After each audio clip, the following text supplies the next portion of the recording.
Yes, if it existed, that's how it would work. Now substantiate that it exists. The moon is a harsh mistress for a reason, okay? Even if you agree that it would suck if there was no natural law, none of that is a justification. The way that we're approaching this is as a truth-seeking measure. Suck or not suck, that is not the question. I like him a lot. Like, I would marry him.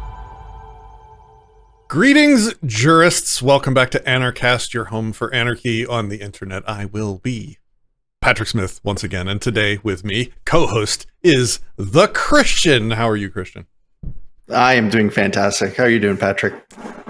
I'm excited for today's show. I'm excited because this is the work that we're going to critique today is work that we've been asked to critique for years now, and we just haven't had time to get to it yet. And I'm also excited for the channel because we haven't yet really done a lot of deep philosophical analysis yet, too often on this channel. So for people that are subscribers, waiting for the cool, fun interviews with the interesting guests, today's not going to be one of those. Today we're going to actually put in some work, and we're going to we're going to start up our brain engines, and we're going to point them at a philosophical work by Lysander Spooner. And we're going to put it through the ringer. We're going to see if it holds up. We're going to challenge its premises, and we're going to see if its conclusions align with them. If that's not what you're interested in, that's fine. Check us out in the next video. There will be plenty more normal content, and there will be plenty more of this philosophy content as well. So that's what we do here. Today we're going to have fun using our brains. At least we will. We're going to be doing... we're going to be doing a document called Natural Law, or The Science of Justice by Lysander Spooner. Christian and I have we're coming up on a year now, probably, if you add up all the time that we've spent researching and diving into the foundational material for a lot of moral realist theories that back up or attempt to justify libertarian positions. We have thus far found, unfortunately, and I say that genuinely, like, unfortunately, most of the moral realist conceptions of rights that we have encountered are kind of without justifying evidence. I suspect that that's what we're going to get into here today as we get into this document, but I could be pleasantly surprised. And what do I mean by that? And Christian, I want you to be able to, have your intro speech too. I just want to kind of give people my thought process and where I'm coming from, and then maybe you can do the same. So, yeah, go for it. I got into my current positions by challenging my old ones, and it was like round after round of doing that to arrive at where I am today. And multiple times I questioned everything I thought was true, found out I was wrong on some of it, and moved my positions to follow the evidence, because I think that's what we need to do if we are to be aligned with the truth. I questioned the just authority of the government and police, and I questioned, based on founding fathers' philosophies that they wrote about, including natural law, and so I moved my positions accordingly. The whole time believing that these moral realist positions were valid and sound. Eventually, I came to challenge those beliefs, because I have a commitment to literally challenge every belief I have to make sure that I know as many true things as possible and as few false things as possible. When I started understanding that a lot of these what do I mean by moral realism? Christian, I've been blabbering. Do you want to define moral realism and then maybe talk about where you're coming from? Yeah, I mean, the easiest way to think about it is to look at it as as one half of a coin, right? So we, generally speaking, we can separate all theories about morality, what actions are good, bad, right, wrong, etc., into realist and anti-realist camps. And there are all sorts of flavors that these come in. But generally speaking, the biggest distinction between the two is that a moral realist is going to hold some kind of a position that says that there are moral facts. There are true statements that you can make about what the rightness or wrongness of a given action that are true, independent of ourselves. They're not in any way determined by our subjective proclivities. And so these theories all come into, generally, again, there's a little bit of nuance here, but for the sake of this conversation, moral realist theories come out the gate with the idea that they're going to present to you some set of moral facts that must be the case. There can even be some kind of a context needed in order to establish these, but that's the big thing. Moral realists are talking about moral facts. Facts, as in the same kind of argument that you'd say, well, that rock is right there. It has this mass and these dimensions, and it's moving at this velocity. Those are truth-apt statements that, if true, would be considered facts. Facts is a proposition that is both valid and sound, meaning it's logically congruent and it matches with observations of reality. And I think that's why in a lot of these natural law doctrines, that you hear the word science a lot. Mark Passio calls his conception of natural law the science of natural law.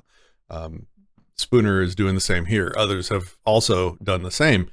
The problem with moral realism in general, as well as their attempts at science, is that you are summoning into the discussion rigorous standards for reason and evidence. If you're calling something a science, if you are attempting to prove that you're making fact claims about reality, you have to evince it. You have to substantiate your claims with evidence from reality. And you have to prove that your arguments are valid, meaning they're not logically contradictory. They don't contain fallacies, things like that. So, and none of the natural law conceptions, these moral realist conceptions for morality, have met their own burdens of proof. And I say that, unfortunately, I used to hold these positions, and I wish upon wish that somebody would crack this code and be able to show evidence of these claims. Maybe Spooner will do that today, though in 15 pages, I somehow doubt it. Because other people have written hundreds of pages and done 8-9 hour long dissertations about it and have failed to provide even any evidence for it. We're talking about Rothbard. We have read Rothbard's conception of natural law. We have critiqued in depth. I mean, it was like a 14-hour stream that we did critiquing Mark Passio's conception of natural law. We have also critiqued, this is not really a conception of natural law, but it's an argument for sort of an objective standard of behavior from Hans Hermann Hoppe in his argumentation ethics. That's more like a meta argument and less like a natural law, but it's kind of attempting the same ends, and it's satisfying the same natural law believing people. And so this might be one of the last ones of these that we really get into. And maybe we make that a thing. Maybe we make a playlist. This was Christian's idea. Maybe we make a playlist where we kind of go through each of these conceptions and point out the problems, the fact that, the areas in which they're not substantiating their claims. Okay, so our goal here, is to not just agree with all the people that we think are cool and with all the ideas that comport with our preconceived notions and what we want. I wouldn't be an anarchist today had I done that. And most people don't do that work. And so they're quite blissfully ignorant in their statism. But I challenge beliefs, even the ones I really like. And I really like natural law conceptions of morality. And it's not fun. It wasn't fun for me to have those beliefs dissolved. Or shown to be unsubstantiated is the best way to say it. So today we're going to do Lysander Spooner. It's like every time we did somebody else's conception, they were like, well, why haven't you done Spooner's The Science of Justice yet? It's like, okay, well, let's get into it. And Christian, anything else you want to say to kind of like, what are we looking for out of this document, just to kind of, because we're saying nobody else has substantiated these claims. Well, what would substantiating these claims look like? Yeah, so you kind of teed it up earlier with the pointing out the fact that, you know, since we're interested in locating these moral facts through the realist lens, it makes a lot of sense for them to position their theories as a kind of science, because there's going to be at least a similar kind of fact-finding mission going on here. And so one of the things that we're looking for is either going to be something that's a purely deductive argument. That means it must necessarily be the case that the conclusion is true if the premises are also true, or we're looking for a rigorous scientific analysis. And I'm talking scientific in, like, you know, from the bottom of hypothesis generation up through collecting empirical data and evaluating your positions based off of that. And in doing so, that's going to set a pretty high standard for the kind of evidence that you can levy as being in direct support. And this is a critical distinction here. You can collect lots of evidence in a scientific experiment that can be what we might call like moderatively supportive or correlatively supportive of a given position without being directly or definitively supportive of a position. But what you need in order to validate a claim as being true of the empirical world is you need evidence that directly corresponds to the claim that you're making and can't be disambiguated with any other possible confounds. So what might something like this look like? Say I had a theory that all things hold within them a tendency to fall, right? Like, let's go back to Renaissance physics. They have a kind of an inherent aspect about them that makes them fall, and I pick things up and I drop them and I see that they all fall. Well, that seems to go with my hypothesis that all things have within them a tendency to fall. But that doesn't mean that there aren't explanations that could, you know, something like gravity that might exist outside of the base of evidence that I'm levying. And the more general, the more vague, the less constrained the body of evidence that you provide, the weaker and weaker any sort of a conclusion you can draw from that. And so this is another sort of thing that we're going to be looking for as well. Yeah, another good example of that would be Rothbard's natural law, where he attempted to extract from reality man's nature, and then he tried to build up an argument based on that, using that as a foundational premise. Like, he would declare what man's nature was, and then somehow get from that how we ought to behave. That fell to Hume's law, the fact-value dichotomy, but that's another video. Anyway, so what I look for in analyzing an argument, I just want to briefly go over, because this is what I'm expecting someone to do, attempting to develop the science of justice.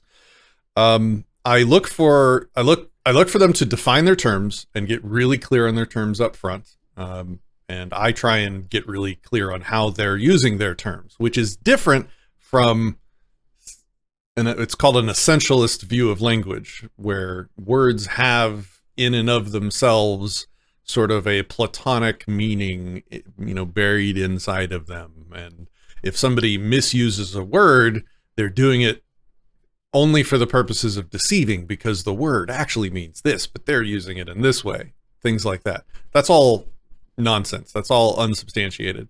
What I'm concerned with when I'm taking in somebody's arguments is the meaning they're trying to communicate from their brain into mine. And unfortunately, Lysander wouldn't respond to my emails to invite him on the show so that I could communicate with him directly. Man, that would be freaking cool, wouldn't it? But yeah, so what's important is the meaning that they are using their word behind their words that they're using, because what's important is the concepts they're trying to communicate, not the language they're using to do it. So the more clear they are on definitions, the more I love consuming their content.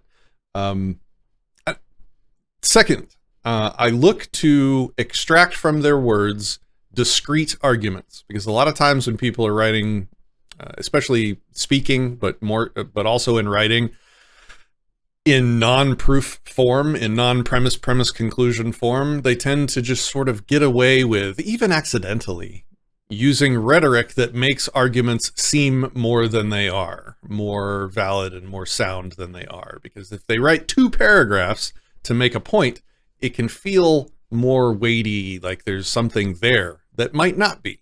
And so I try and extract from people's words discrete arguments.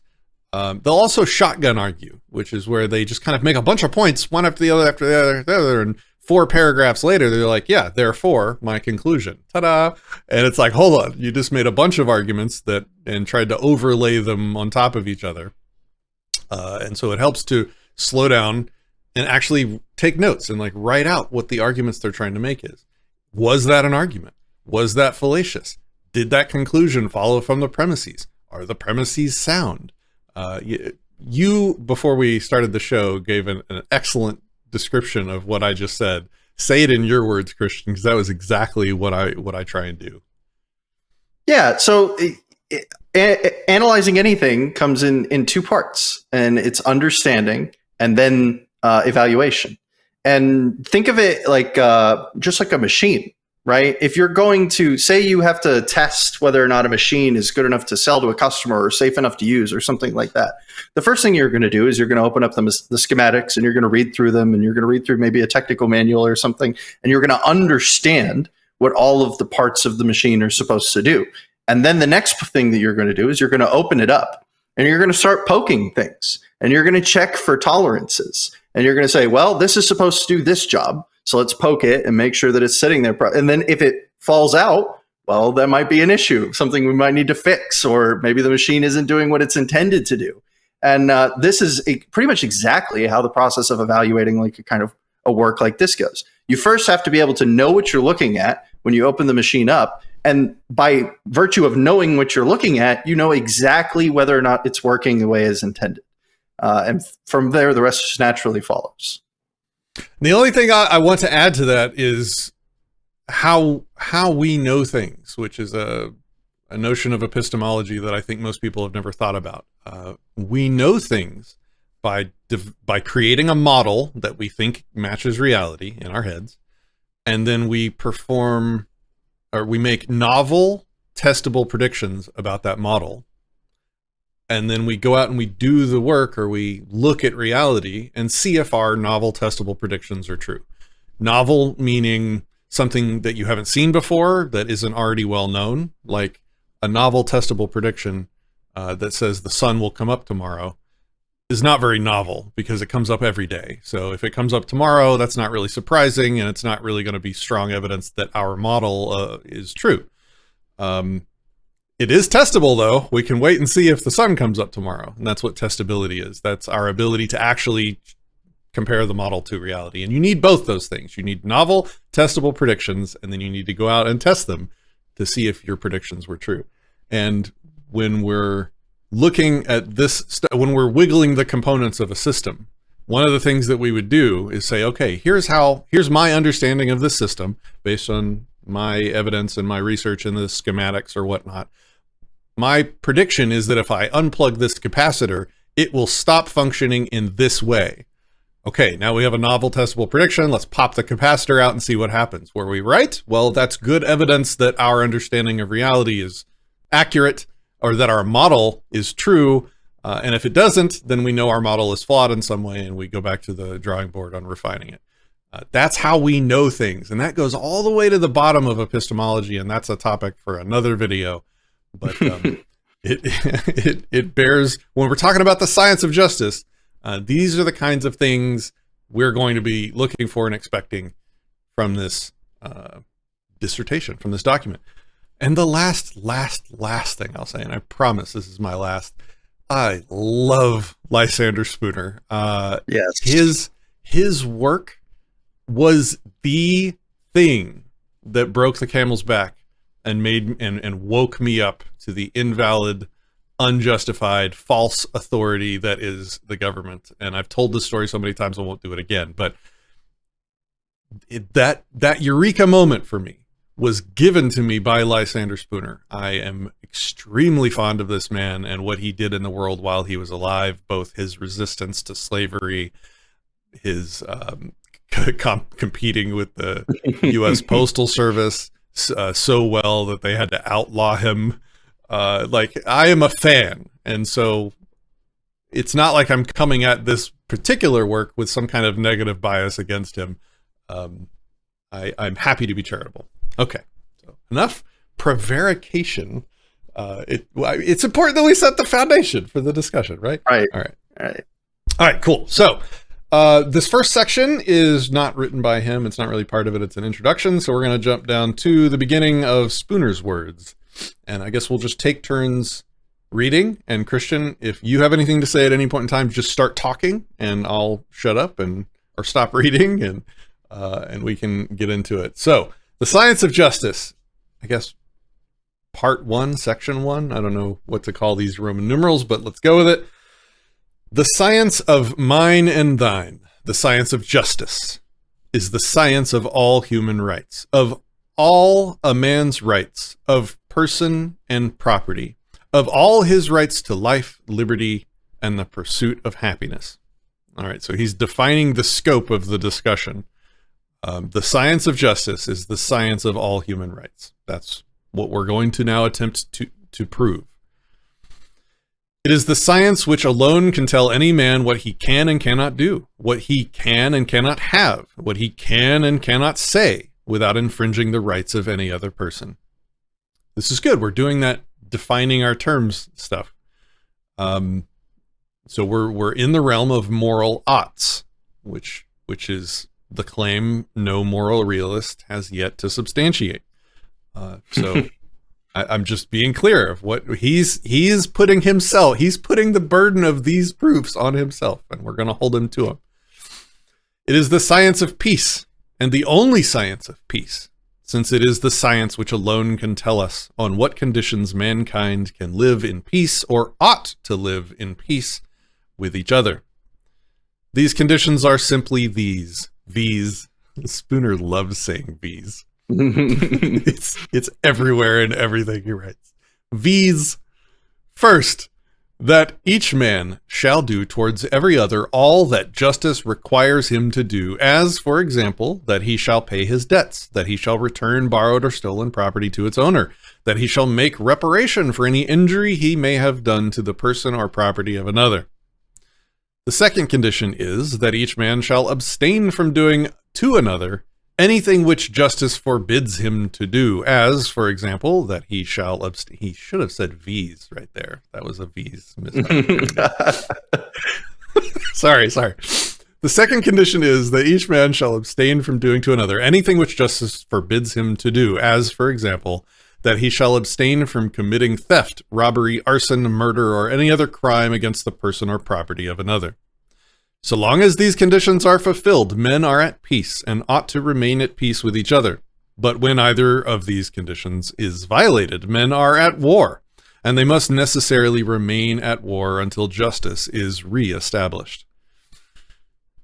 I also need to say that, Christian and I both agree wholeheartedly with these conclusions. It's doing the work to get to those conclusions that we're hoping he is able to do in this paper, and what we're going to be demanding that he do in this paper.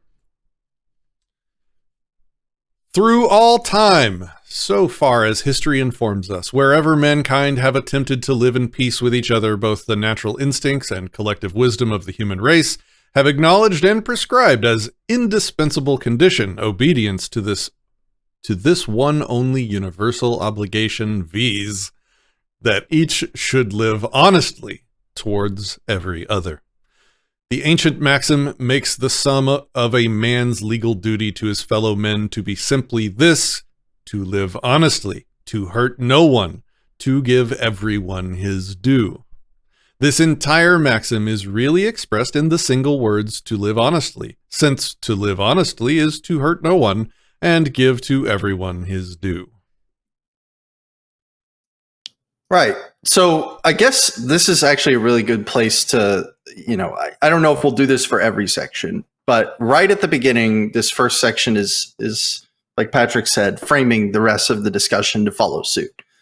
So what we've done is set up the fact that what we are going to substantiate in this work is a science of right, a science of justice, if you will, that is going to end up with the conclusion that the ultimate maxim to live honestly, to hurt no one, to give everyone his due is the correct moral fact of our existence, or of existence in general, actually.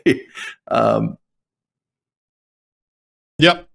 It's good because we have, we're getting his terms defined. So he's making an argument for the science of justice, which to him means hurting nobody and living honestly, which means don't defraud people and take their stuff and et cetera, et cetera. So this is going to be the science of not hurting people and living honestly.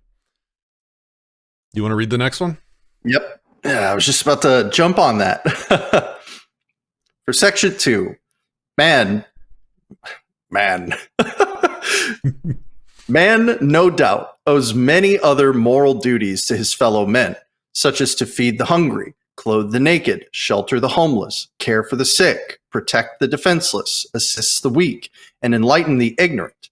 But these are simply moral duties, of which each man must be his own judge in each particular case, as to whether and how far he can or will perform them. But of his legal duty, that is, of his duty to live honestly towards his fellow men not only may judge, but for their own protection must judge, and, if need be, they may rightfully compel him to perform it. They may do this acting singly or in concert. They may do it on the instant as the necessity arises, or deliberately and systematically if they prefer to do so, and the exigency will admit of it. So huge stuff here. Okay, so he's summoning in moral duties, which means that the definition he mentioned earlier, the science of justice, which means the science of living honestly and hurting no one, is a moral duty that goes beyond optional moral duties, which are things like helping the poor. But I think what he means by legal duty, correct me if you disagree, Christian, is that in this case, a legal moral duty is a moral duty that can be enforced by anyone, really, at any time. So this would be the duty to not hurt people or to not defraud them. So we're still in the realms of him giving us his conclusions here, which is another thing I want to point this out again. He has not made an argument substantiating this stuff yet. He's describing his conclusion, which is fine. That's what, you can do that in an introduction to a work. His conclusion is that there's a subset of moral duties, which we'll call legal duties, which can be enforced onto people. Do you have anything you want to say with that? I'm taking notes as I go as well. Yeah, I think it's really important to note out that effectively what he's doing here is something that you hear a lot from like contemporary moral realists. And this is not, I'm not saying this like project anything onto Spooner, but rather just to make sure we're all on the same page here. Effectively what he's doing is he's narrowing the scope of his claim, where he's saying that hey, look, we have moral sensibilities that we ought to, take care of the people who are sick or protect the weak.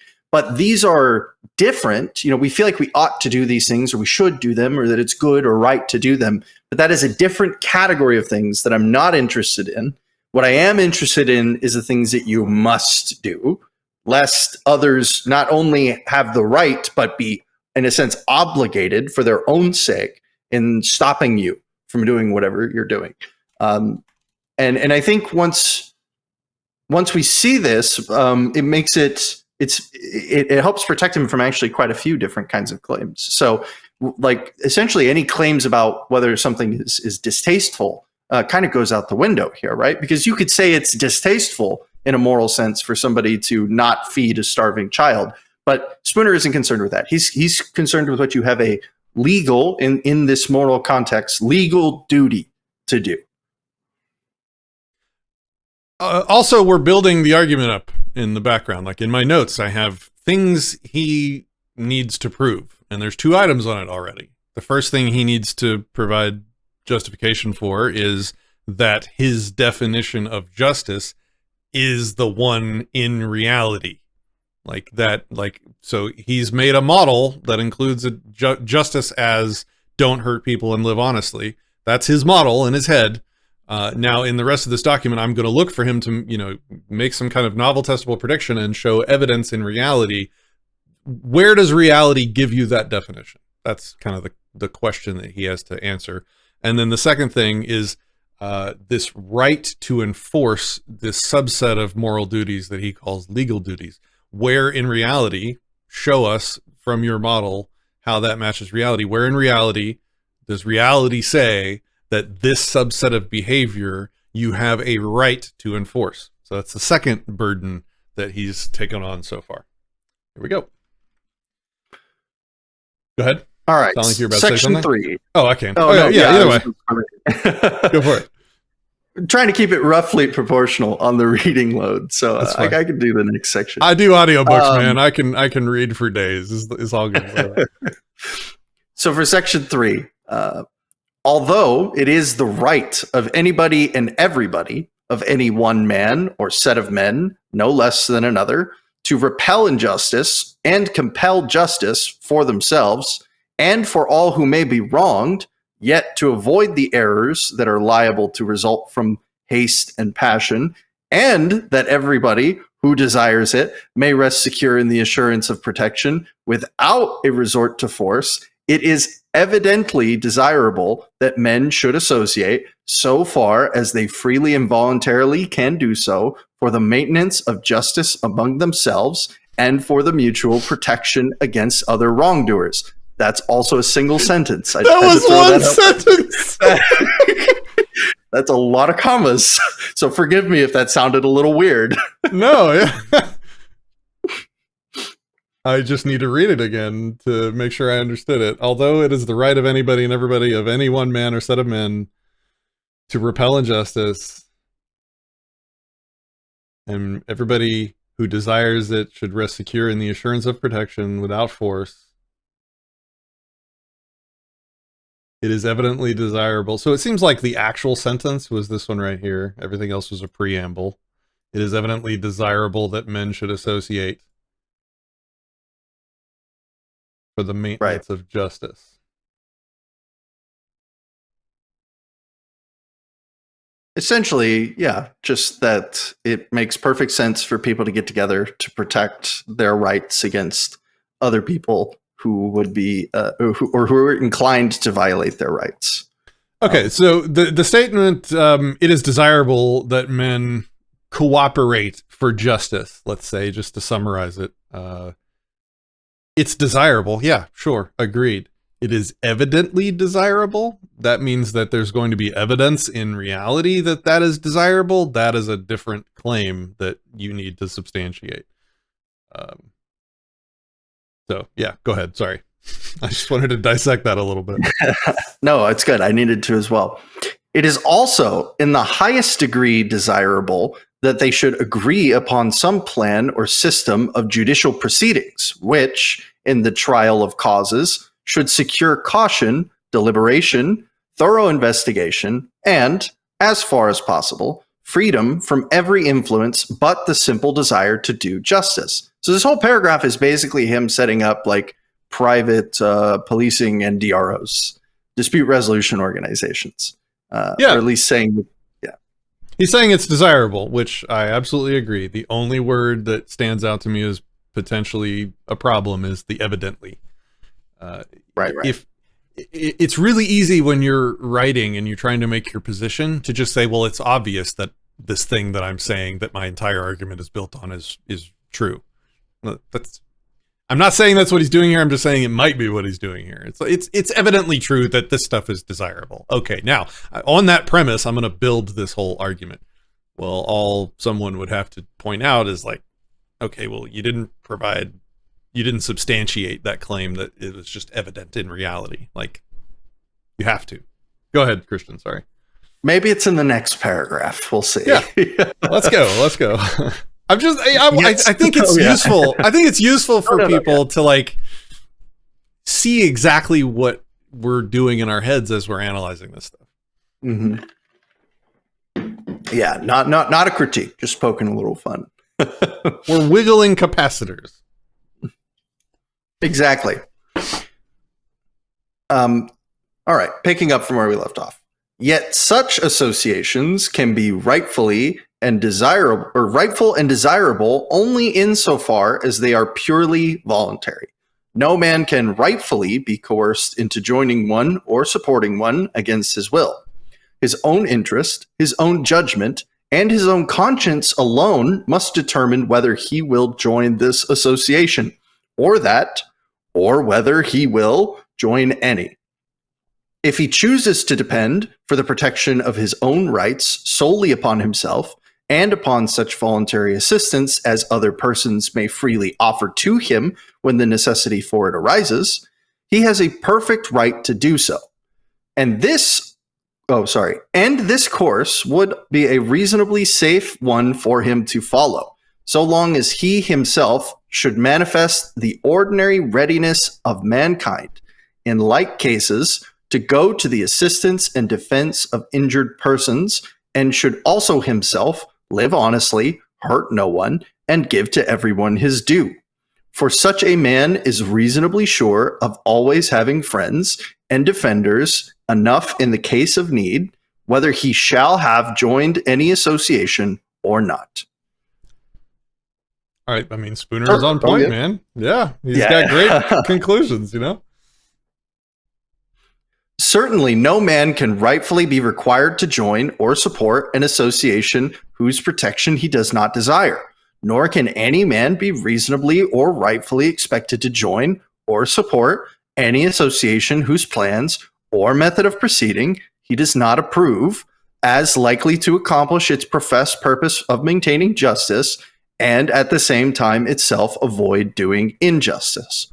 To join or support one that would, in his opinion, be inefficient would be absurd. To join or support one that, in his opinion, would itself do injustice would be criminal. He must, therefore, be left at the same liberty to join or not to join an association for this purpose, as for any other, according as his own interest, discretion, or conscience shall dictate. An association for mutual protection against injustice is like an association for mutual protection against fire or shipwreck, and there is no more right or reason in compelling any man to join or support one of these associations against his will, his judgment, or his conscience than there is in compelling him to join or support any other, whose benefits, if it offer any, he does not want, or whose purposes or methods he does not approve. I feel like he could have said all that in like 2 sentences, but the man just likes writing, okay? I agree. I mean, again, this is another conclusion here, but I'm not even sure I'm going to put it on the list of things I want to see him prove. I think it's a conclusion that comes several steps down the line based on the other premises. Yes, again, we all agree with these conclusions, especially here on this channel, that no one should be forced to fund a defense institution. So, yeah, absolutely. Okay. And before we dive into the next section, I just want to say really quick, this is not a critique of Spooner, but what we did was we opened with a series of definitions about what he's going to be talking about, and then we jumped immediately into DROs and enforcement of it. There's plenty of paper left. He could, just be putting this forward because he feels like it's really important. But I felt like that's something pertinent. It kind of feels like we took a little bit of a turn for a second. So we will see if he writes himself in the coming sections. There's a tendency of people, when they're espousing moral ideas, to just tell you how it is. This is how it is. This is how it should be. Period. End of paper. A lot of people go wrong with that, because then all you have to do is be like, okay, well, you didn't actually substantiate the things that you said ought happen, which you have to do that work. If you're going to play in the realm of philosophy, you have to show your work. Okay, section 4. No objection can be made to these voluntary associations upon the ground that they would lack that knowledge of justice as a science, which would be necessary to enable them to maintain justice, and themselves avoid doing injustice. No objection can be made to these voluntary associations on the ground that they would lack knowledge of justice as a science, which would be necessary to enable them to maintain justice, and themselves avoid doing injustice. Yeah, he's calling out the anti-realist here. He's saying if someone comes up to your association and says like, oh, well, how do you know what you're doing is right and wrong? I think I'm doing right, but you say it's wrong. How could we ever know that? Well, he's saying, well, good thing we've got this science of right that makes sure I know I'm right when I say I am. Interesting. Honesty, justice, natural law is usually a very plain and simple matter, easily understood by common minds. Oh, man. I mean, the conclusions are usually felt by people, but the massive disagreements around events show you that most of these beliefs and feelings that people have about what's right and wrong are not founded or substantiated on anything objective. It's feelings. So you got to be careful with this. Those who desire to know what it is in any particular case seldom have to go far to find it. I mean, man, was he around for Trayvon Martin? Was he around for George Floyd? Like, there are deep disagreements. Unfortunately. He would know there was disagreements if he was around for those things. That's true. I'm sure. I mean, I'm sure there were disagreements back then. This is hand. He's in danger of hand waving away valid challenges to his position with this stuff by just saying, "Oh, it's easily understood by common minds. Those who desire to know what it is seldom have to go far to find it. It is true, it must be learned like any other science, but it is also true that it is very easily learned. Although as illimitable in its applications as the infinite relations and dealings of men with each other, it is nevertheless made up of a few simple elementary principles of the truth and justice of which every ordinary mind has an almost intuitive perception. And almost all men have the same perceptions of what constitutes justice, or of what justice requires, when they understand alike the facts from which their inferences are to be drawn."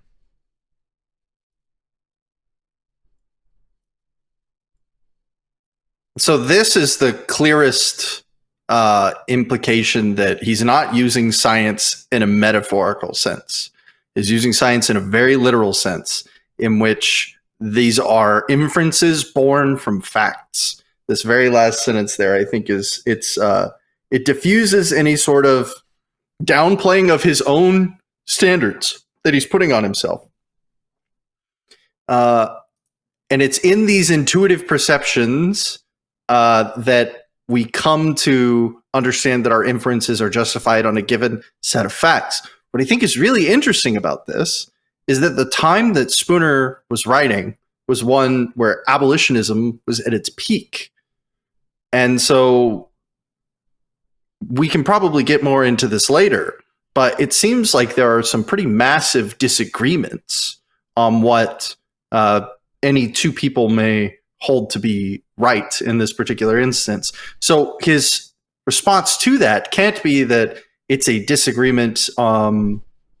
It's a disagreement at the level of the actual moral reasoning. It's an error of inference or an error regarding certain facts.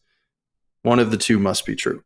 We're halfway through the document at this point, and we have yet to see any substantiation of claims. We have only seen claims so far. I'm just highlighting that again. Normally, you set up your claims in the beginning, and then you immediately spend the entire rest of the document trying to prove that what you said is true and is valid and is sound and matches reality. We're still in the claiming phase, which is a problem. We're claiming that it's easily understood by common minds. It's very easily learned. It's an intuitive perception amongst almost everyone. Okay, well, all you're doing is saying it's really easy to prove. So now hopefully you're going to prove it, because it's really easy, right? It's so easy that everybody can, even common minds can easily learn it and understand it. Well, okay, now do it. Now evidence it. Excuse me, evince it. I'm trying to learn that word. Evince. Okay. Men living in contact with each other and having intercourse together cannot avoid learning natural law. Cannot avoid learning natural law to a very great extent, even if they would. The dealing of men with men, their separate possessions and their individual wants, and the disposition of every man to demand and insist upon whatever he believes to be his due, and to resent and resist all invasions of what he believes to be his rights, are continually forcing upon their minds the questions: is this act just, or is it unjust? Is this thing mine, or is it his? And these are questions of natural law, questions which, in regard to the great mass of cases, are answered alike by the human mind everywhere. Okay, well, it should be really easy for you to show the evidence for that then. I'm not going to keep repeating myself. Children learn the fundamental principles of natural law at a very early age. Oh, okay. I think he means children are learning the conclusions of that we all agree with at a very early age. Just pointing that out. We're still in the realm of asserting conclusions.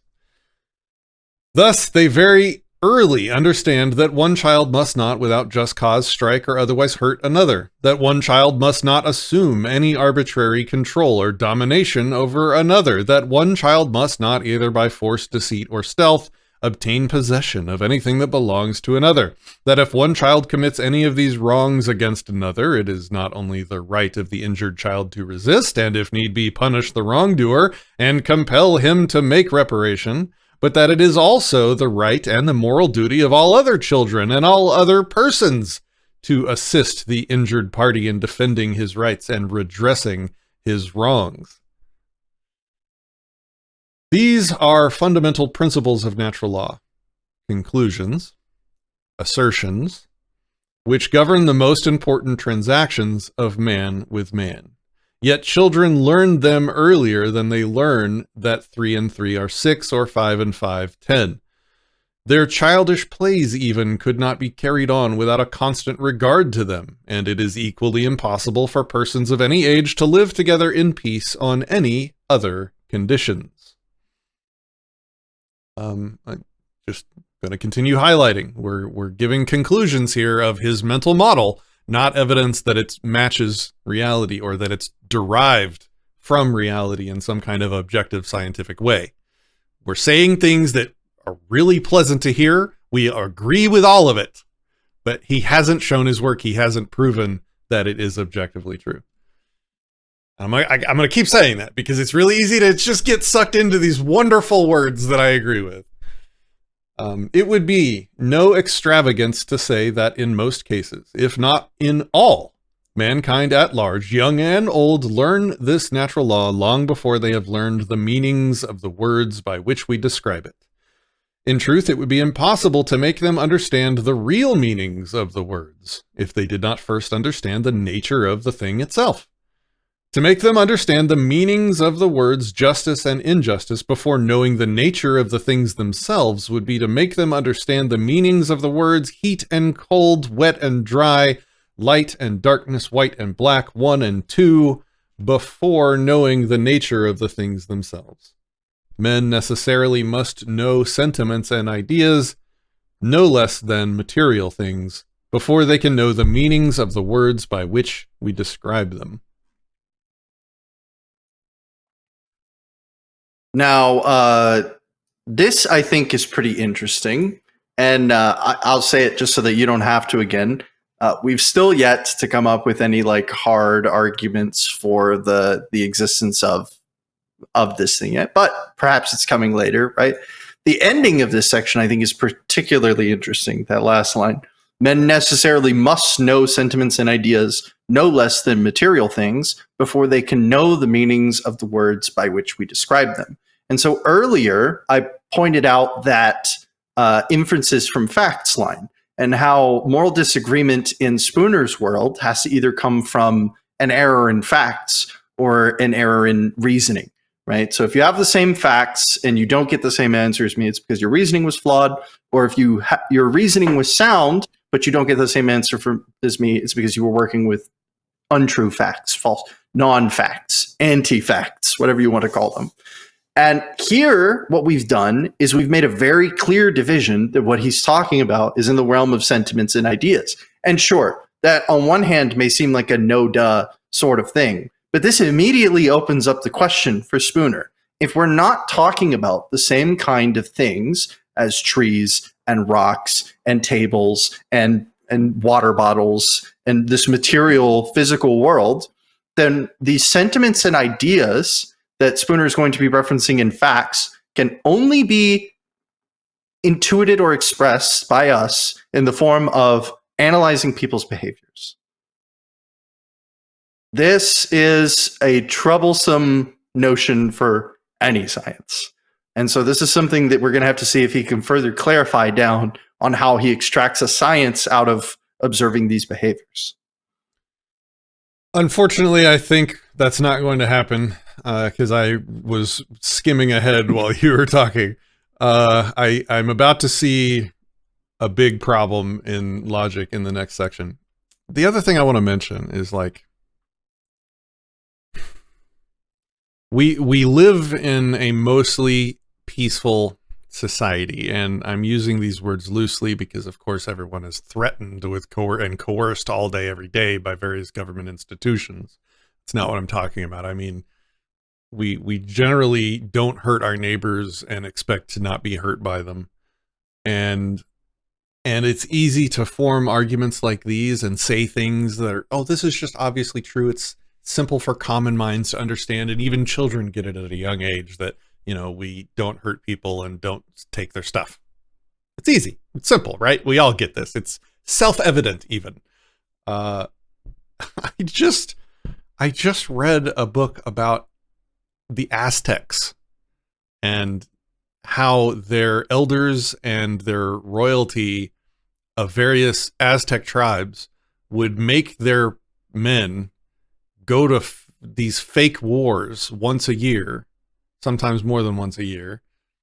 In a fake war, not in that they actually don't attack each other, they do, but they attack each other not for the reason of killing the enemy to win the war to take the land, but they attack each other for the purposes of sort of capturing some enough of the enemy tribe's people that they can meet their human sacrifice quotas to appease their gods. So the war is put on for the purpose of capturing some of the other people from both sides, right? They both need to be able to capture enough of the other tribe's people to meet their sacrifice quotas. And then they take these captives back. The populace of the town comes to their captives and tells the captives about things that are wrong in their life. And like, you know, my son's sick, my cattle's hungry, we need rain, you know, we're hungry. And they tell these captives their requests, asking these captives to go tell the gods what they need once they're killed. And then they, you know, carry them up, you know, one of their little step pyramids. They cut their heart out. They set the heart on fire until it's burned into ash. Then they throw the body down the steps of the pyramid, and then they go on and do that to all the other captives. If you think that we are some kind of enlightened creatures that are extracting morality from the world around us, I think you have brought quite a burden of proof upon yourself that you cannot meet. Humans throughout history have just behaved no better than the beasts, and sometimes far worse than beasts. As not just like an outlying accident of, oh, that one was crazy, he's not the rule, he's the exception. No, like the entire Aztec society was based on this stuff that that a child would understand as abhorrent. Now, like, you can't just make these claims without substantiating them. There's too much contradictory evidence. Sorry for the rant. I think that's just a really good example, and that's one of a billion examples of humans behaving worse than your average beast. And thinking that it's normal and natural and that they're the good guys for doing it. This notion that everybody has morality woven into their fabric of their heart is not just something that a lot of superstitious religious people, let's say, believe, that God has written morality on your heart. I mean, that's, again, anyway, burden of proof. You have to substantiate these claims. Whew. Is this me? Is this me or is this you? I think you just finished, right? So Yeah. I can pick up go here. for it. Yeah. And you said you had spotted something, so when I get to that, just jump in. Yeah. So for section 5, if justice be not a natural principle, it is no principle at all. If it be not a natural principle, there is no such thing as justice. If it be not a natural principle, all that men have ever said or written about it from time immemorial has been said and written about that which has had no existence. If it be not a natural principle, all the appeals for justice that have ever been heard and all the struggles for justice that have ever been witnessed have been appeals and struggles for a mere fantasy, a vagary of the imagination, and not for a reality. If justice be not a natural principle, then there is no such thing as injustice, and all the crimes of which the world has been the scene have been no crimes at all, but only simple events, like the falling of the rain or the setting of the sun, events of which the victims had no more reason to complain than they had to complain of the running of the streams or the growth of the vegetation. If justice be not a natural principle, governments, so-called, have no more right or reason to take cognizance, sorry. Let me just start that one over. If justice be not a natural principle, governments, so-called, have no more right or reason to take the cognizance of it, or to pretend or profess to take cognizance of it, than they have to take cognizance or to pretend or profess to take cognizance of any other non-entity, and all their professions of establishing justice or of maintaining justice or of regarding justice are simply the mere gibberish of fools or the frauds of impostors. So there's quite a bit going on here that I don't know if you want to dive right in or if you want to keep. Okay. Now's the time. Yeah. Do you want to start or you want me to? You go for it. So I think we've hit the evidence part of the paper, unfortunately. I say unfortunately because if clauses are not evidence, you could say that they're an argument. Unfortunately, every single one of these if arguments are appeals to incredulity fallacies, not evidence that he's correct about any of these assertions. And let me break that down a little bit more. If justice be not a natural principle, then there is no such thing as injustice, and all the crimes of which the world has been the scene have been no crimes at all. You don't believe there's never been crime, do you? Well, therefore, justice is a natural principle. That was the argument that was just made. If you don't believe that there's never been a crime, then you must accept that justice is a natural principle, meaning an objective principle, part of the world. It's a science, folks. This is an argument from incredulity, meaning to say that there's never been a crime is just ridiculous. Therefore, I'm right. That's not a valid argument. We don't even have to evaluate it for whether or not it's sound or if it matches reality. It's just invalid. It's an argument against me being incredulous that there's never been a crime. Well, I mean, we're philosophers doing philosophy, so we're going to ask the hard, difficult, gross questions to challenge you. I say there's never been crime. Prove that there has, objectively. Prove that reality has actually highlighted certain actions between people as morally wrong, as possessing an immoral quality. Show me your morality detector, and show me you pointing it at an interaction between humans, and that detector bleeping off the charts that it's detecting immorality. And when you can't, then you have an argument that I agree with. Like, I agree that there's been lots of crime and that we shouldn't hurt people and take their stuff. I agree with your conclusions, but you haven't actually made the case for it. You haven't actually shown your work for these conclusions that we both agree on. And this rhetorical trick of, if it's not a natural principle, if I'm not right, then this thing that you're going to feel incredulous about.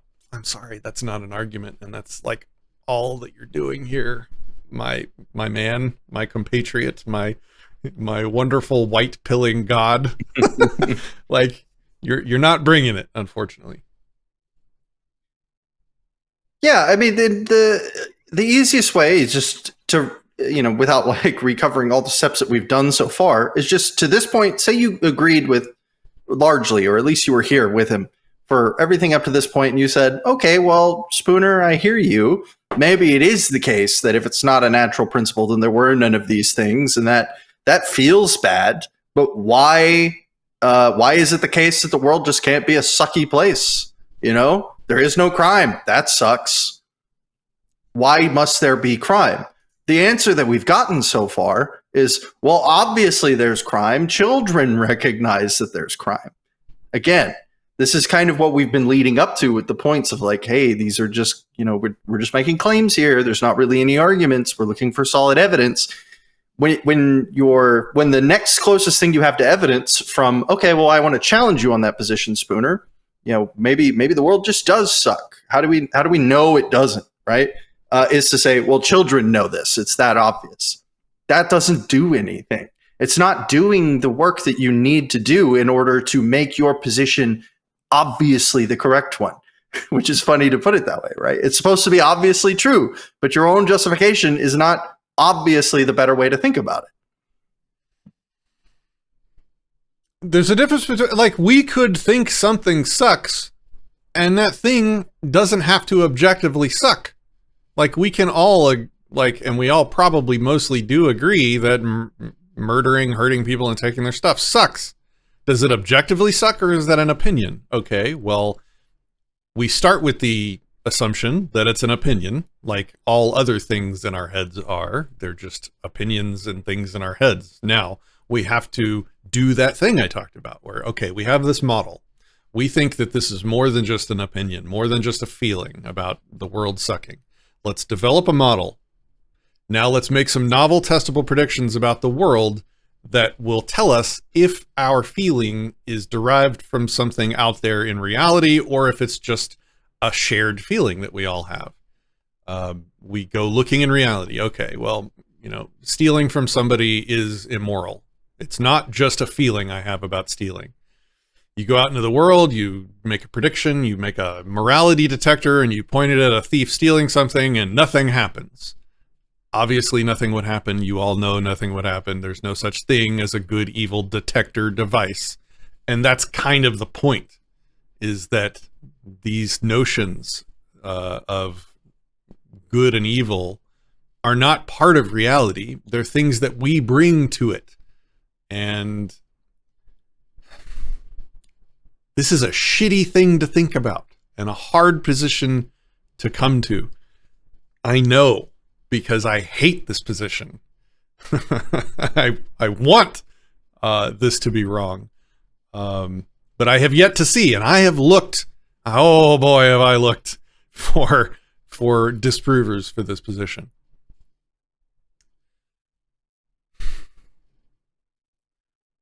But thinking that there is an objective morality out there when there's not leaves you very vulnerable to manipulation. And history is rampant with that kind of manipulation. Everything from religious icons leading movements where they know the objective source of morality, just listen to them and believe and have faith, and do what they say and behave according to the rules that they got from God, to God kings saying that they have the direct line to God. They know what's objectively moral and immoral. Just do what they say because they're the only ones with the right to say it. To just cults and governments. Like, they have the law and you listen to the lawyers and the judges on what's right and wrong and who's guilty and not guilty. These are all examples of divesting yourself of responsibility for looking for the source of right and wrong and putting that in someone else. And every single time throughout history, someone else claims to be the source of truth on this stuff.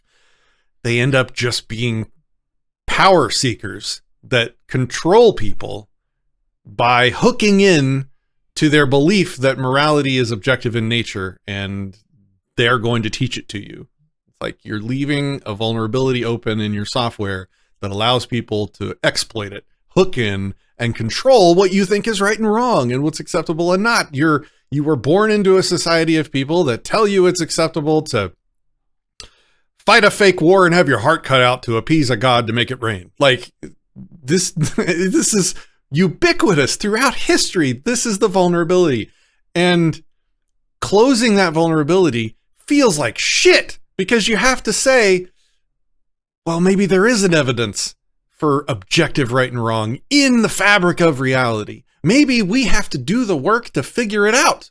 Maybe we have to do the work to come up with a system of behavior between people that want to behave better, and do the hard work and the hard philosophy of figuring that out. Because if we don't, we leave that little hatch open, and you're going to get manipulated and controlled by people that are claiming to know the truth when they can't evidence it. If any of these people through thousands and thousands of years could evidence it, the discussion would have been over long, long ago. Like, there are thousands of years of apologetics trying to prove that God is the source of, that the Christian God is the source of, is the one true objective source of what is moral and immoral. Guys, I hate to tell you, these arguments are still going on, not because they're not trying to prove it, but because they haven't. They can't, because it's not there. And I don't mean to start a fight with the Christians. That's not the point. It's just the point is, like, if a child can understand it, it should be simple for you to prove it. And you haven't. You've used rhetorical tricks about, well, incredulity, blah, blah, blah. Be careful, guys. Like, you don't have to agree with me. Just at least think about your justifications and make sure that you actually have them. Because you probably, if you disagree, open invitation. Hit me up on our Discord server. I'm happy to have a chat with you about it. Standing open invitation to people that disagree. If you think you have evidence for this, I would love to see it. That's why we're reviewing this stuff. Hopefully that rant was in a good place. Go ahead. The last thing I'll tag on there is just that one of the things that I think helped me actually to fall in love with philosophy at all is when I realized that why I believe what I believe is almost always more important than the actual content of the belief itself. And that, I think, it's a being right today about one thing may help you. It's possible in a particular situation or instance, but knowing why you're right and how to apply that standard to other areas is infinitely more useful. It makes you far more adaptable. It makes you far more generally aware about your own position in the world. And so I won't harp on it too much, but I just kind of wanted to reinforce what Patrick said. The positions are places we arrive at in the pursuit of doing good reasoning. It's so easy and human of us to hear a conclusion we like and then just adopt it without really, really criticizing it and wiggling the capacitors to make sure that it's true. And everything he said, all of his conclusions in here, man, I agree with. don't hurt people. Don't defraud them. If you find stolen property, return it to the owner. Be a good person. Live honestly. Live justly. Oh, these are my conclusions. And so when you then go on to read this appeal to incredulity nonsense, it's so human of us to just be like, oh, well, owned. That was the argument. I'm done. Close the book. You know, somebody did the work. We're just going to believe these conclusions now. Okay, well, unfortunately, if we want to think deeply, we can't just do that. Okay. But maybe Spooner will resolve all of our worries by the end of this. Picking up from where we left off, for anybody who's following along, maybe perhaps in audio at the bottom of page 59. But if justice be a natural principle, then it is necessarily an immutably one, and can no more be changed by any power inferior to that which established it than can the law of gravitation, the laws of light, the principles of mathematics, or any other natural law or principle whatever. And all attempts or assumptions on the part of any man or body of men, whether calling themselves governments or by any other name, to set up their own commands, wills, pleasure, or discretion in the place of justice as a rule of conduct for any human being, are as much an absurdity, an usurpation, and a tyranny as would be their attempts to set up their own commands, wills, pleasure, or discretion in the place of any and all the physical, mental, and moral laws of the universe. You can really tell he's a lawyer. He writes like one. He writes like he's writing a contract. So what I get from this is that up here, he thinks that he's proven it. I think he thinks that he's done with the proving part, and now he's going to say, okay, well, now that we have a natural principle, then we're now going to discuss properties of it. Like, okay, now that we've established justice as a natural principle, now we're going to talk about things that, you know, if it's a natural principle, then here are all of its properties. But he hasn't established that. So we're kind of we're moving on to part 3 of the argument before really doing the work of getting there. That's all. Okay, my turn. If there be any such principles as justice, it is of necessity a natural principle.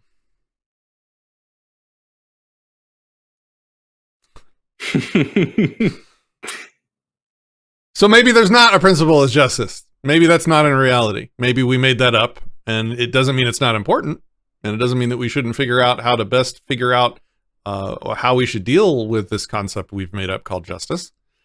But, I mean, what if it's just made up? What if the lions, when they eat a gazelle, nature isn't telling them anything about justice?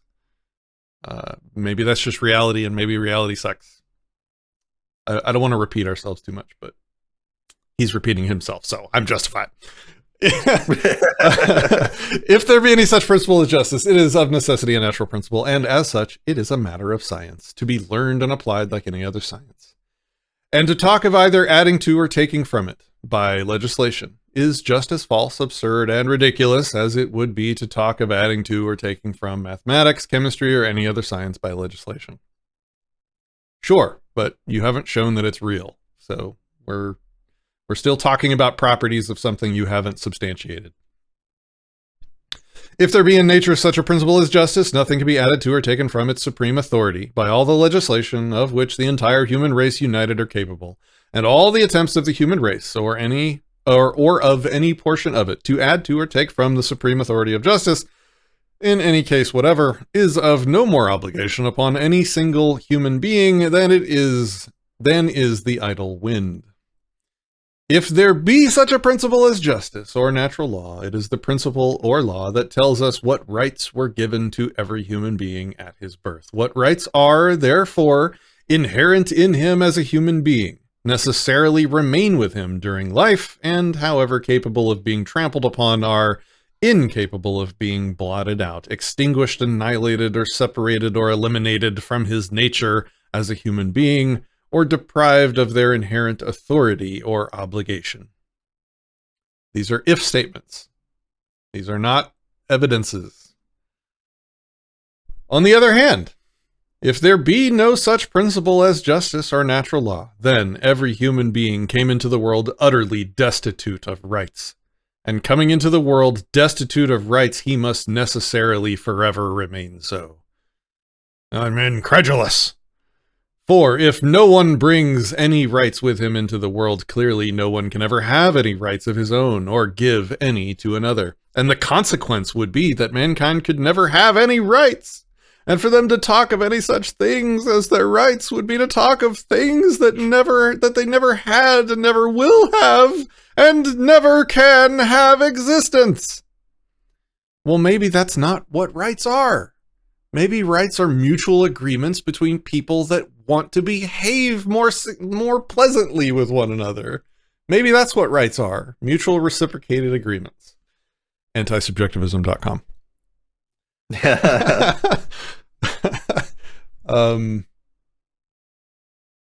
Was it my turn? Well, no, I was just like, I felt like I was being a little uncharitable by reading that last paragraph, kind of in the inflection I read it. But it wasn't meant to poke fun. It was meant to sort of expose the incredulity that he's founding his argument on. He didn't just say, on the other hand, here's the evidence for these things being natural, these things being part of reality. No, he said, on the other hand, you don't have any rights and you never did. You don't like that, do you? Like, I'm just trying to illustrate and highlight the lack of a substantiation that exists here. And I think that's fair. I mean, there's only so many times that we can say, like, hey, we're waiting for the evidence of this science of rights, or science of justice. Where is it at? Where is it at? Where is it at? And we keep getting these. It would be awful if it were not the case. I mean, how many ways are we supposed to say it? Yeah. Telling me it's so easy a child understands it is not an argument, and it's not an evidence for your position, unfortunately. If there be such a natural principle as justice, it is necessarily the highest and consequently the only and universal law for all those matters to which it is naturally applicable. And consequently, all human legislation is simply and always an assumption of authority and dominion where no right of authority or dominion exists. It is therefore simply and always an intrusion, an absurdity, a usurpation, and a crime. On the other hand, if there be no such natural principle as justice, there can be no such thing as injustice. Scary. If there be no such natural principle as honesty, there can be no such thing as dishonesty, and no possible act of either force or fraud committed by one man against the person or property of another can be said to be unjust or dishonest, or to be complained of, or prohibited, or punished as such. In short, if there be no such principle as justice, there can be no such acts as crimes, and all the professions of government, so called that they exist, either in whole or in part, lawyer. That's a lawyer phrase right there. Either in whole or in part, for the punishment or prevention of crimes, are professions that they exist for the punishment. Or prevention. Oh, wait, that's not the end of a paragraph. Let me start that. Oh, man, this is a long sentence.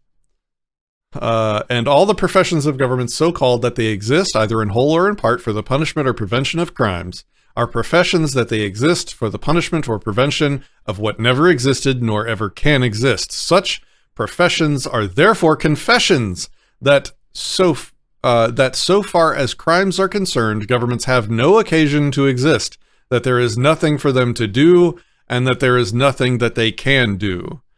They are confessions that governments exist for the punishment and prevention of acts that are in their nature simple impossibilities. Like, I mean, do we repeat ourselves again? Like, let me find another way to say this.